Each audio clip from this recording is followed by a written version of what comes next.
Hello, I'm Sebastian. Welcome to Nine Nar Trees podcast. Today, I will summarize and review the book. In The Status Game, On Human Life and How to Play It, acclaimed author Will Storr delves into the potent, often invisible force that shapes human behavior, the pursuit of status. Storr explores how this relentless quest influences not just individual actions, but also societal structures and cultural norms. The book synthesizes psychology, sociology, and anthropology, combined with engaging stories and current research, to illustrate how status-driven decisions impact our lives in ways big and small. Storr proposes that understanding the rules of the status game can lead to better outcomes in personal choices and community interactions alike, offering profound insights into human nature and social dynamics. I will give you key takeaways from this book.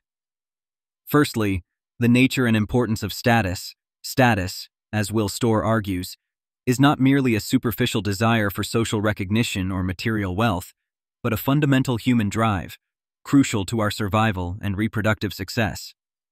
He details how evolutionary psychology supports the idea that seeking status is embedded in our DNA, an ingrained mechanism driving us to compete and cooperate within society. This intrinsic motivation influences everything from career choices to social interactions, and understanding its roots provides insight into both personal behavior and broader societal issues. Storr effectively uses modern examples and historical context to elucidate how status has shaped societies across different epochs. Secondly, the dominance, virtue, and success games. Storr introduces three main types of status games: dominance, virtue, and success. Each game represents different strategies for achieving status. The dominance game relies on force and intimidation, a primordial approach seen in both human societies and the animal kingdom. The virtue game is about moral superiority, often found in religious and cultural groups where piety and altruism are valued. The success game involves achieving societal benchmarks of success, such as wealth or fame. Through compelling narratives, Storr discusses how individuals and groups navigate these games, often switching strategies as contexts change. Thirdly, the role of status in modern societies.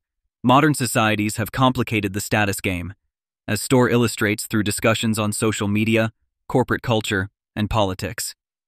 The digital age, with platforms like Instagram and Facebook, has amplified the visibility of the status game, making everyone a player, whether consciously or not. Storr suggests that many contemporary social issues, such as mental health crises and political polarization, can be traced back to the complexities introduced by these new arenas for status competition. He emphasizes the need for a nuanced understanding of these dynamics to mitigate their negative impacts. Fourthly, psychological effects of the status game. The psychological impact of the status game is profound, as Storr outlines. Low status and perceived failures in the status game can lead to stress, depression, and anxiety, impacting overall well-being. Conversely, high status brings benefits such as better health, confidence, and social support. Storr uses psychological research to discuss how self-esteem is intertwined with perceived status and explores therapeutic approaches that can help individuals cope with status anxiety. This section bridges individual psychology with broader social phenomena, providing a holistic view of how status affects mental health. Lastly, transformative potential of understanding the status game. One of the most powerful arguments Storr makes is for the transformative potential of recognizing and understanding the status games we play. He proposes that by becoming aware of how these games shape our perceptions and actions, individuals can make more informed choices that might lead to healthier, more fulfilling lives. Furthermore, societies that acknowledge the influence of status can strive to create more equitable systems. Storr provides examples of communities and organizations that have successfully reoriented their practices to focus more on collective well-being rather than individual status achievements.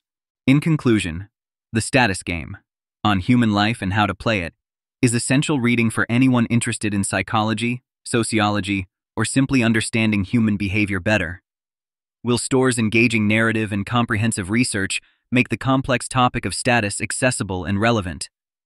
The book is particularly beneficial for those seeking to understand the underlying motives behind social interactions, and for professionals in leadership and management roles aiming to foster healthier organizational cultures. Ultimately, This book provides crucial insights that can help in navigating personal and professional life more effectively. If you would like to support Will's store, you can buy the book through the Amazon link I've provided in the podcast description. After reading the book, please let me know what you think and share your thoughts. See you around.